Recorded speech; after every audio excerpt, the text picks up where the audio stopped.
на една тема која што се надевам дека ќе го задржам вашето внимание. Ќе ги повикаме родителите, бабите, дедовците, учителите, наставниците, доколку сега не слушаат и не гледаат пред да заминат во нивните обврски дневни во училиште. Тука се разбира и средношколците. Би сакала да разговараме на теми кои што најмногу ги загрижуваат младите. А дел од тие теми кои што ги загрижуваат младите се лоцирани од страна на Меѓаши, детската амбасада, преку телефонската линија Ало Бушавко 070 390 632, која што евидентираше како проблем кај децата, освен вознемиреност, да се пријави тага, врсничко насилство, но и љубовни маки. Еве што се ги загрижува младите, како ние од страна, кој што веќе ве повикав да го задржам вашето внимание, можеме да влијаеме за овие нешта да се намалат и се разбира малце повеќе да се зборува за другарство во денешно време, наспроти сите овие нешта кои што го земаат приматот. Разговараме со Даниел Смилков, абсолвент по психологија, но и волонтер во Меѓаши делот Ало Бушавко. Да, така е. Добро утро така, и од добро мене. утро, да. И се извинам да ја најавиме и Гордана Блажевска-Спиридонова, училишен психолог, соработник на Меѓаши. Добро утро. Добро утро. И на двајцата ви благодарам што сте тука и би сакала да разговараме отворено. Би сакала да ги кажеме отворено проблемите, но и според вашето искуство досега да дадеме некој совет како можеме да влијаеме позитивно и да намалиме се она што се издвојува како проблем над другарството. Даниел, со тебе ќе започнеме. Колку досега телефонски повици регистрираше Ало Бушавко? Па годинава, конкретно за изминатава 2022 година, вкупно се регистрирани 357 случаеви, преку кои што се опфатени конкретно 450 деца, додека како деца јавувачи кои што директно се јавиле на самата линија се 28 и 28 деца на кои што им требало помош воопшто не е мала бројка. Испоредбено со бројките во минатото, во изминатите неколку години, доживуваме и воочен пораст на бројките. Веруваме дека ова е така поради големиот број на активности кои што ние како Прва детска амбасада ги спроведуваме. А делот Сакате да кажете дека се истакнувате како некој кој што пружа помош и место каде што може да се обратат. Да, исто така одиме во училиштата каде што спроведуваме најразлични кампањи. Една од тие кампањи беше за промовирање на детските права. Ја спроведовме не само во Скопје, туку и во другите градови како Битола, Прилеп, Струга, Дебар, Гостевар, Штип. Ја спроведувавме и на македонски, на албански јазик, а исто така поради нели тоа што младиве веќе не комуницираат само на SOS линија, туку и на порака многу почесто, затоа ја лансиравме и платформата alobushavko.mk, каде што младите може да ни се обратат преку чет порака. Возраста на младите 28 рековте, така? Да. Која е возрастот прилика вака? Најчесто возраста е од 7 до 9 години, но ни се јавувале и тинејџери во последно време и не секогаш сакаат да споделат некој проблем или дилема, понекогаш едноставно сакаат да бидат слушнати. Сакаат да споделат некоја информација која што можеби не се чувствуваат удобно да ја споделат дома или во училиште. Ќе се навратиме за проблемите и начинот на кој што ги соопштуваат маќите. Со вас, Гордана, колку е добро што постои ваква можност како Ало Бушавко телефонска линија во кој што ќе може да се обратат младите? Како заедница, мислам дека треба да обезбедиме бројни сервиси каде што децата може да се обратат, поаѓа од различноста на личноста и темпераментот на децата, оттаму и каде ќе се почувствуваат слободни да се обратат. Ние се уште како заедница немаме баш навистина правилен став кон менталната хигиена. на граѓанинот и на граѓанството, за да имаме правилен став кон барање на помош и грижа за себе. Така да, сега ако разговараме со нив на оваа тема, ќе ги попречи срам, ќе ги попречи страв, ќе ги попречи негативна слика, можност за градење на негативна слика ако побараат помош од некој и тоа што се да речеме табуирани оние структури во населението и меѓу професионалците кои токму работат да се грижат за менталното здравје и за добро состојбата, да речеме, на младото човече или на, да речеме, возрастните. Така да ние, велам, во можеме да видиме вклучени сите, праќајќи и родителот, и бабата, и наставничката, праќајќи, значи, креирајќи на позитивен став кон структурите кои може да обезбедат помош и поддршка и на тој начин да се чувствува послободно, еве, и младото дете да се обрати за се што... А јас верувам дека секоја младо дете во одреден момент има некоја дилема, има некоја грижа, се наоѓаат во период кога имаат сериозни развојни предизвици и задачи за совладување, а и времето е сложено и комплексно, стресно и сигурно во одреден момент, добро е да има можност за разговор, можност да го сослуша, можност да му одвои време, па и еве да поразговара, да се зголеми свесноста и да си наоѓа решение во себе да гради само поддршка.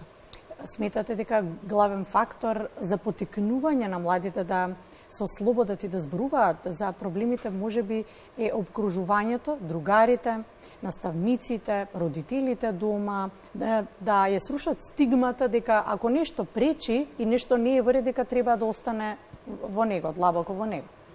Ние сме се уште народ со, повеќе ќе кажам, традиција да ги прискриеме работите, подпикнеме некаде, наместо отворено да зборуваме за нив, да имаме подобро е да тежнееме, да градиме став дека вложувам во себе, и тоа е одлично, тоа е добро, тоа е препорачливо, работам на себе и да барам начини и ресурси во средината каде тоа можам да го најдам.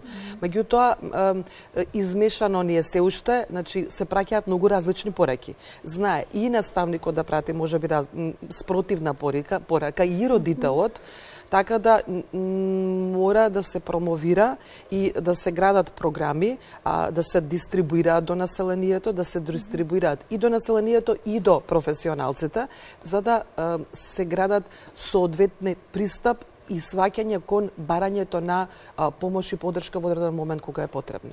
Една народна вели дека е многу полесно да си ја кажеш маката на непознат човек, отколку на некој кој што ти е близок до тебе, на другарите, пријателите, семејството, можеби од се ова подлабоко ако се види од стравото до осуда. Можеби е така, но еве Даниел ќе ни кажеш кои се маките кои што ги пријавуваат? Кој е начинот на кој што се ослободуваат да кажат и да раскажат? Големиот број на приказни истории од младите и децата кои што се јавуваат на SOS линијата Ало Бушевка, најчесто фаќаат теми за емоционална вознемиреност, гнев, нарушена анксиозност, дури прекршување на нивните права.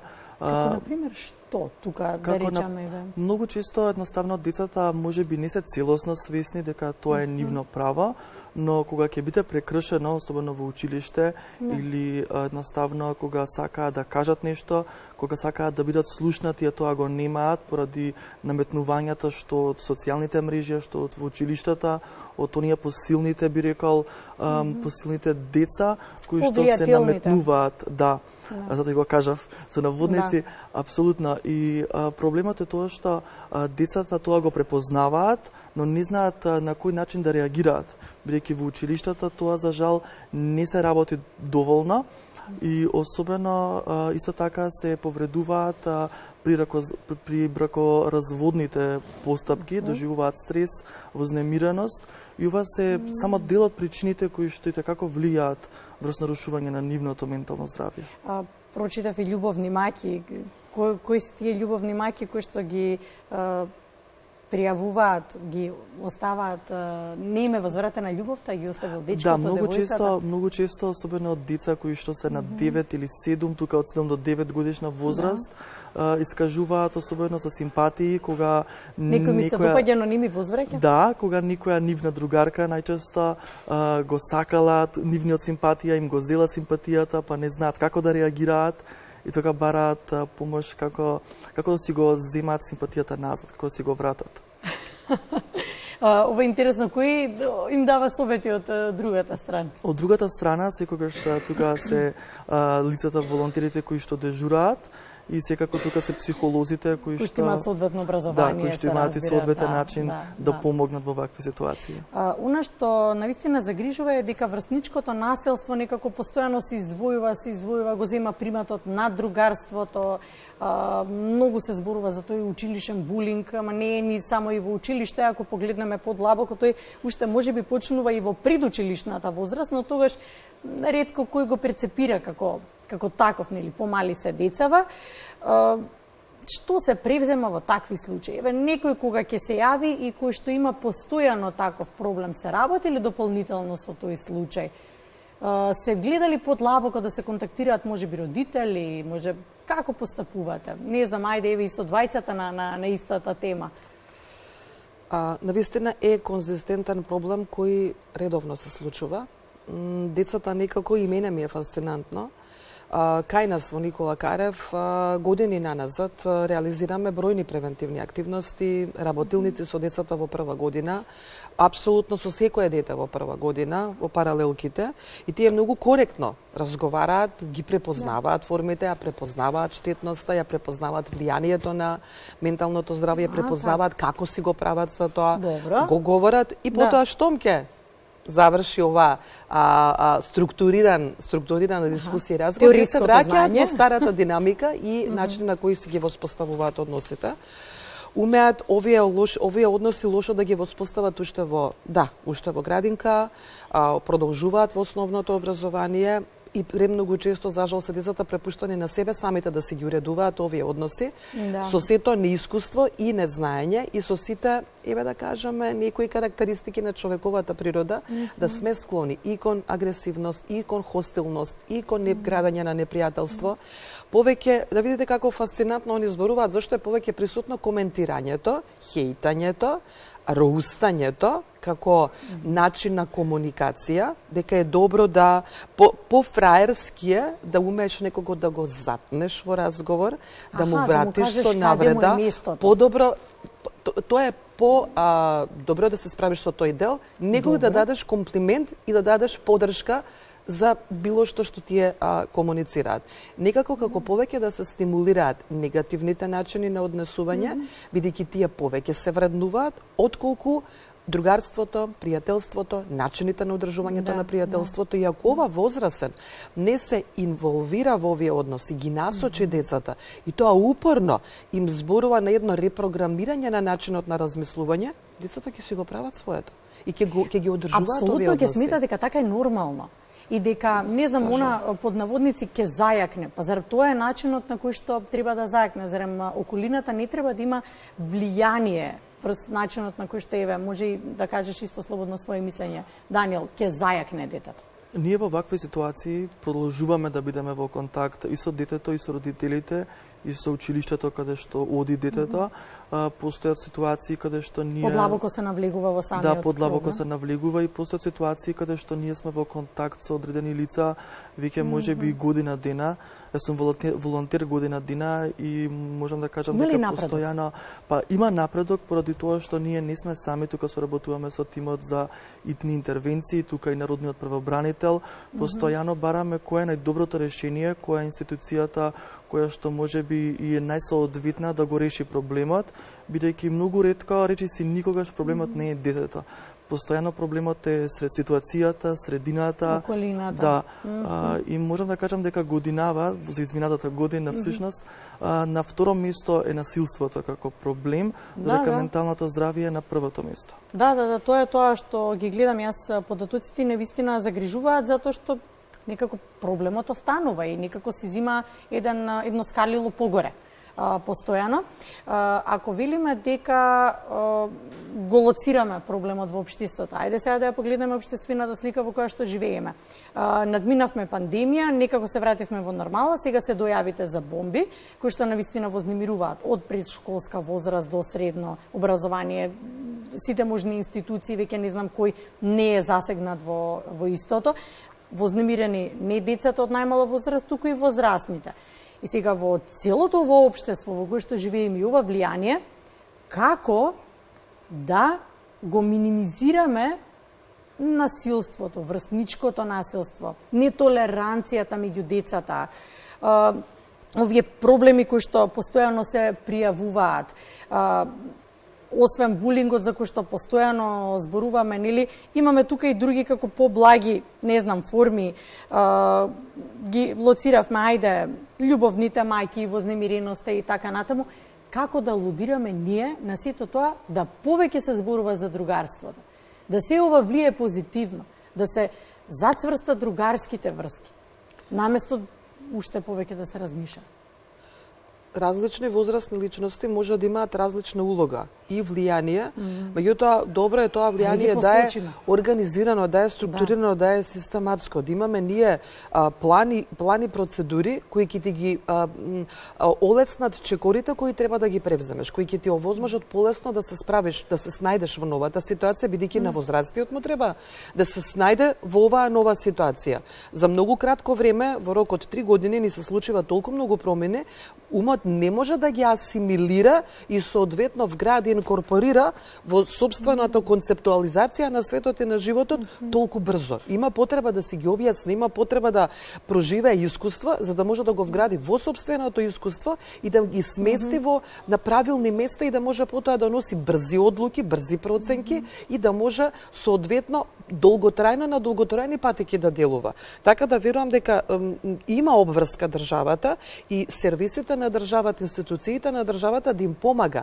на лицата кои се во директен контакт со децата. Дали тоа ние недоволно вложуваме, да речеме, во јакнањето на родителството на нашето граѓанство и во сознанието на младите родители како да ги раснат и да ги воспитуваат своите деца, како самите првен да се преиспитат каков родител сакам да бидам, каде сакам да го носам моето дете, како да влијам на моето дете, бидејќи премногу се променива начините на живење и родителот веќе не знае која постапка е добра, дали да го воспитува да биде поддржувачко или да умее да се брани, бидејќи не знае на што ќе биде изложено неговото дете и не може да ги контролира условите. Значи, потребно е да се вложува свесно и намерно со национални стратегии на ова ниво. Потоа потребно е да се вложува во оние структури, еве наставниците и стручните соработници, за да може посоодветно во секоја конкретна постапка однапред да знае, а не да мора да мисли па да се збуни, па да пропушти многу важни работи, бидејќи тоа кај децата многу брзо се случува. Ако една работа, затоа велам, еден од главните одговори е реактивност. Кога ќе се случи ситуацијата, веднаш да се реагира, да се ги постави прашањата и самата возрастна личност, се ги постави прашањата во воспитувачката што е во градинка. Ако децата и се гризат, и се туркаат, и се шлапкаат, се плукаат меѓу себе, не е тоа нормално дека растат сега па да. Они се склони на тоа однесување, ама ние ќе ги насочуваме, ќе ги истакнуваме позитивните вредности, што е добро во пријателството, како се гради пријателството, како се одржува пријателството, да може тоа истиот концепт на размислување да го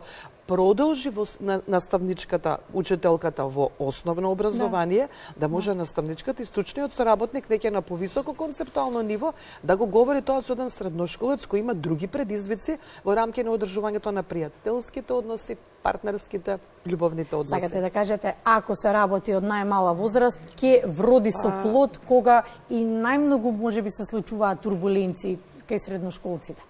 Треба да полесно ќе биде справување. Да сме свесни за таа проодност низ образовниот систем, меѓутоа и сите компоненти што го чинат образовниот систем, бидејќи детето не влегува само како дете кое ние ставаме информации во неговото главче, него влегува како личност. Така да ние таа личност, ако не ја препознаеме, а треба да ја препознаеме, исклучително е тешко индивидуализираниот пристап, бидејќи е најлесно, нив не има воопшто лесно ни да работат на целите кои секако ги имаат во рамки на програмите да ги реализираат, да речеме, наставниците. Меѓутоа, тоа е личност и колку ние можеме да го препознаеме како личност, полесно детето го се справува со стресот на образовниот процес кој го носи, на новините и задачите во својата возраст и оттаму полесно ќе ги асимилира. Даниел? Многу баво кажано. Ние исто така пробуваме на тој дадовте начин препораки, да чинам дека и после Ало Да, Бушав кои дадовте препораки и до училиштата, до родителите, алудиравте буквално до сите дел од препораките. Да, бидејќи детето едноставно не се одделува никогаш од социјалната средина, секогаш се наоѓа и ќе се наоѓа во одредена социјална средина и токму од самата средина зависи како детето како ќе расте и како ќе се развива. Ние действуваме на начин со спроведување на работилници, спроведување на кампањи, што за ментално здравје, што за во однос на насилството и за јакнување на другарството и веруваме дека на тој начин можеме да влијаеме со тоа што децата ќе станат свесни, ќе знаат на кој начин едноставно да си го подобрат, да ги подобрат овие работи, бидејќи сепак ова е и во нивни раце. Тие не се колку да се мали како што кај нас се вели дека се мали дека не може да действуваат, сепак не е така. Апсолутно дека не е така. Ви благодарам на разговорот. Благодарам што ја постигнав целта дека алудиравме малку повеќе на општеството, обкружувањето, родителите, ги споменавме наставниците, споменавме институциите, дека всушност тие се тие кои треба да ја направат таа некоја балансирана средина, да не толку влијаат на дворешните фактори. А се чини дека некако споро оди сето тоа, особено со тоа дека сите информации кои што стигаат некако влијаат и на децата, не само тука кај нас, туку и во светот, и војната што се случува во Украина, чинам дека и тоа допре до нив и дека апсолутно нема информација која што некако не влијае на децата. Нека наоѓаат начини да разговараат со децата. Бидејќи ако ние не разговараме со децата како поискусни и кои имаме обврска да имаме правилен став кон нештото да го разградиме првин во себе си, детето ќе си помисли се и се што. И ќе се води според тие размислувања и увиди кои можеби ги има, бидејќи му недостига искуство, тие увиди може да бидат погрешни, а врз основа на тие увиди ќе носи одлуки и оттаму ќе влијае и во средината. Така да еве ќе кажам, со секое вложување во детето вложуваме во здравието на заедницата. Тие се утрешни и дни граѓани. Така да треба ова сериозно и одговорно да го разбираме. Добро, починавме од никаде, напорно се работи, меѓаши работат во сите можни аспекти, не само лоцираат проблем, туку наоѓаат и решение и се надевам дека институциите дополнително ќе поддржат, па ќе имаме исчекори напред. Благодарам. И на вас. Поздрав до вашите гледачи.